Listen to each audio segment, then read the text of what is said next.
What's up, guys? Welcome to our Final Fantasy Payback's video. We got some reviews on the Chocobros. We got some review on Lunafreya.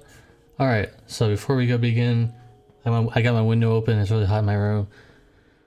Hopefully it's not too loud, or if it is, maybe it's just a little, ambience noise in the background.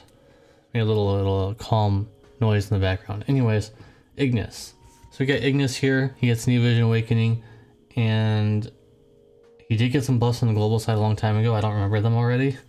I think it was just some minor tweaks, but I don't think they're going to come into play at this point. Anyways, infinite turns, always a good thing on every unit to have, so you can be more flexible. Dual cast and everything in the base form, nice.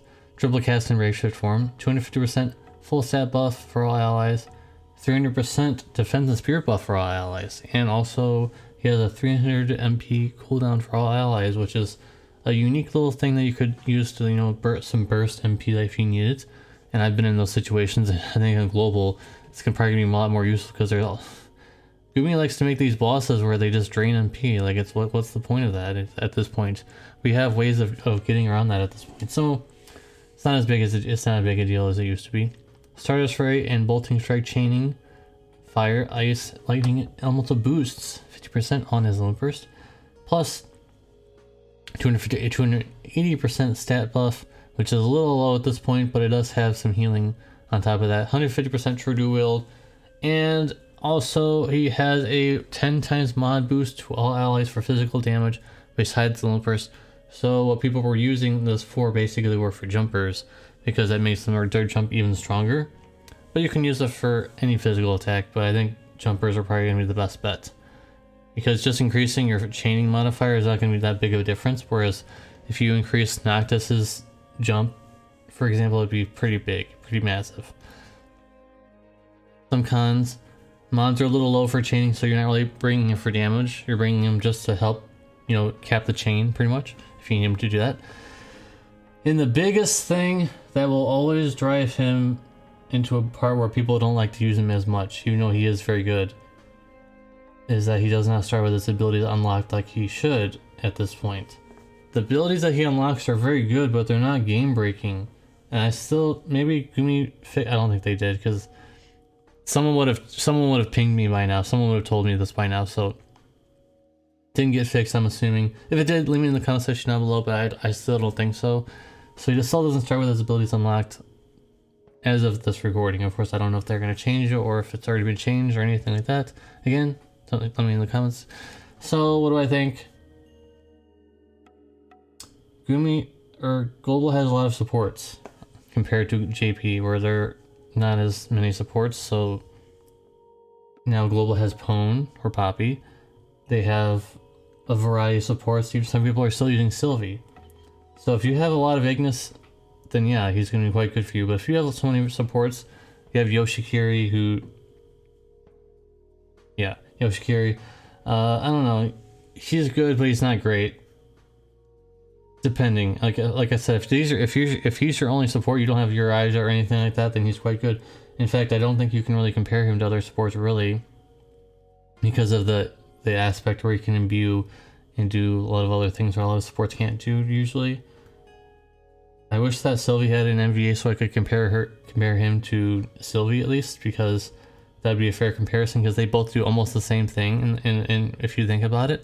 But Sylvie does not get a Neo Vision Awakening, so it's not really fair to compare a 7-star to a Neo Vision Awakening in my eyes. So I'm going to give him an 8 out of 10. I think that's quite good. If he could get his abilities unlocked right away, that'd be even better. But still have to deal with it, guys. Still got to deal with it. So there's Ignis for you. Gladio Daddy, it's tanking time. We got infinite turns, 5k static HP passive, which is tremendously high. 200% defense TDH with a shield, the shield one. Dual cast, nice. He has physical cover, 80 to 90% mitigation. I believe he also got a few abilities reworked in his normal form. I can't remember if they're important or not, but I think he may have gotten a few secret buffs. I think I may just be thinking that's the same. Anyways, his ratio for me is triple cast, great sword, and katana break gauge. Very nice. Or look at his sprite. He has katana and a great sword equipped, so fits. He has he can be a Lunafreya chainer in his ratio form. He can also be a finisher with a 90 times mod. 70% damage against broken enemies. If you guys remember, those tag units had that as well. Some of them had it. 150% true to world, and also 100% Lunafreya damage passive. Whereas also he has 150% Lunafreya damage buff. Now there are some small cons that one of them is the most annoying part. No imbues, no 6 times cap is not a big deal. You're not really expecting him to be doing a lot of damage. But his cover only lasts for 1 turn. His cover lasts for 1 turn, unless they changed it. Which I don't think they did. So his cover only lasts for 1 turn, which makes it so you have to use his cover literally every single turn. And you can't really use him as brave shift form if you're using him for covering. So he's basically locked to covering literally forever. At least he has dual cast, but he's literally just stuck. You're basically using the repeat function on him, basically forever. So I think he's quite good. I'm gonna give him 8.5. I think he's amazing. If you don't have Gabranth, if you don't have Snow, if you don't have King, I guess I have to start saying King Bambi too. If you don't have any of those, this guy is quite good. I think that he's actually quite good. So 8.5 for Gladio. Prompto, he's a very interesting situation where he's kind of like not really a chainer, not really a finisher. Well, I guess he kind of is. He's more of a finisher than a chainer now. So the reason for that is because he has like 450 times mod. You can only use it once. So can you guess where you want to use this, guys? Can you guess where you want to use this for 1 time only? Infinite turns. Also has a 300 times mod finish for AoE. Not as good as the other one, but it's okay. Gun break gauge. Not very many have that, so it's quite nice to have that if you didn't get the Fistless and Charlotte combo. Triple cast in his brave shift form. 80% breaks on his little burst. Not bad. Plus 125% lightning apparel. He has Starter's Fray, Bolting Strike, Chaining, 150% True to Will, 200% TDH, and also the ability to self-raise himself by 10 times mod for all physical attacks for himself, like I said, for all physical attacks besides the Limp Burst.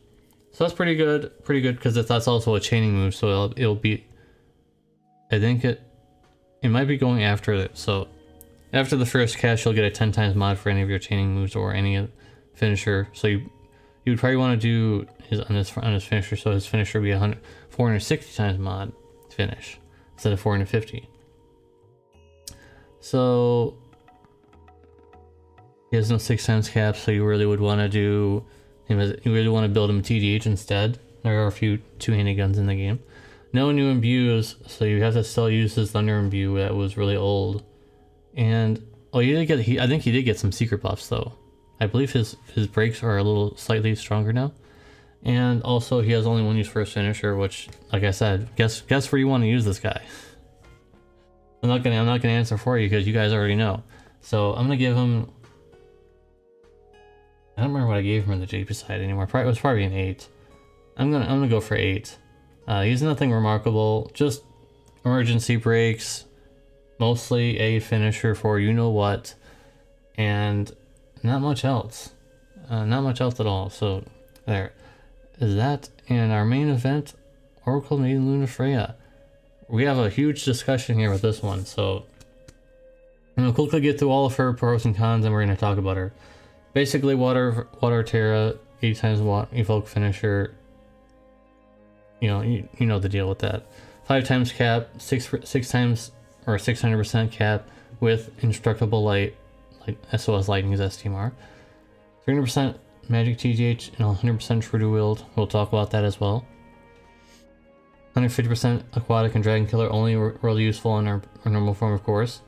240% evoke magic and also 60% evoke damage. quite a good bonus there.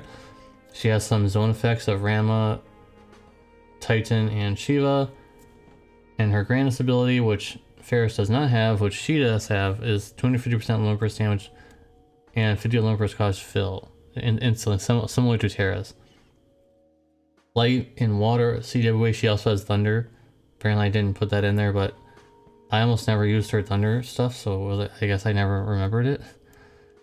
And also bolting, strike, chaining, like I mentioned, 72 times light versus 72 times fire. Terra.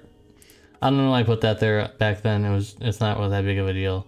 You need Lightning's STMR on her to get the 6 times cap. Really important. Like tremendously important to have that on her to be doing good damage. And you want to have 2 of the Chronicle Battle Staves. I don't know what's going to be called on global. Just, you guys know, the Chronicle Battle Staff for her and the Chronicle Battle for her. That's all you really need to know. Her STMR is a trap. I know because I fell for it. I do have her STMR. I would rather have 2 of her Chronicle Battle Stabs instead. You will lose the ability to use Rod and Peril, but it doesn't even matter. It literally doesn't even matter, guys. She'll do more damage with 2 of these instead of 1 of her STMR, 1 Rod or 1 staff of it, and Rod and Peril, guaranteed. So the reason why I said you want 2, so basically already I'm discounting her 300% magic TDH. I tested out this build many times. You guys can go check out the Oracle Maiden Lunafreya build on the JP side where I tested out TDH build. I tested out the build without, I tested out the True Dual build without 6 times cap, and then I tested with Lightning's STMR, and obviously the one with Lightning's STMR True Dual build was way better, incredibly stronger. If I can get her on global, I will definitely be doing a global build, but as of now, you just check out that other video. So yeah, so I think that she's quite good. If you here comes down to the nitty gritty of it. Do you have a lot of Esper gear? Yes. Do you have Terra already? Do you have Ferris? Do you have Terra and Ferris? Well, wouldn't you really want 3 of them? If you're a whale, then I mean obviously yes. You're gonna say yes to this. If you're a free-to-play player and you were lucky to get Terra, you were lucky to get Ferris somehow with like a daily or something like that. Maybe you try dailies again for Lunafreya. Here comes down to it. I know I'm talking a lot right now. This is a long video. This comes down to this. If you have Terra and Ferris as a free-to-play player, and you have almost no lapis left, and you're saving for FMA or some other banner like Sephiroth, I don't think you should go for Lunafreya. Yes, she's stronger than both of them, but you have two summoners already. You have 2 evoke finishers already. Do you need a 3rd one as a free-to-play player? I don't know. I don't think so. If you're a new player, Lunafreya is not friendly for you at all. Lunafreya and Terra and Ferris are not new player friendly at all. You need a lot of equipment. Yes, there are alternatives, and I've built them before for you guys, before in other videos. There are alternatives, but they're not going to be as good. You can't expect to pull her and just straight out of the box and start using her and expect to see the big numbers on the screen. That's just not going to work. You need a dedicated build, pretty much. Even as a free-to-play player, you need a certain build. And you need some TMRs and maybe even some STMRs to get her to be good. So if you got 2 of the 3 evoke finishers in the game, I would say pass. In terms of my score, obviously I'm going to give her a 9. She's incredibly powerful. Incredibly powerful, and she's not getting the 9.5 because there are other finishers in the game that will take less equipment to be useful for her. Sephiroth, for example, Tifa, for example. Evoke finishers are apparently getting nerfed in terms of trials. There are some trials that are basically make it so evoke damage does less damage. I don't know. I can't remember how that works, but there are some apparently. But if you don't care about that, of course you're gonna go for her. So 9 to 9.5 range is what I'm going for. Yeah, like I said, if you have 2 out of 3, if you have none of them, of course. Okay, here, if you got none of them, and you're hoping for Lunafreya, and you got a whole bunch of Esper gear, you've acquired a whole bunch of Esper gear, you're ready to go. You should go for Lunafreya, for sure. Free-to-play players who have nothing, probably not. Anyways, guys, thank you guys for watching this review. Make sure to subscribe, make sure to like the video, make sure to hit the notification bell when you watch my stream tomorrow for Lunafreya polls, and maybe I can get her, Maybe I can't, I don't know. I'd like to get her so that I can make a global video for you guys, so I can make a global guide and get all that going for you guys.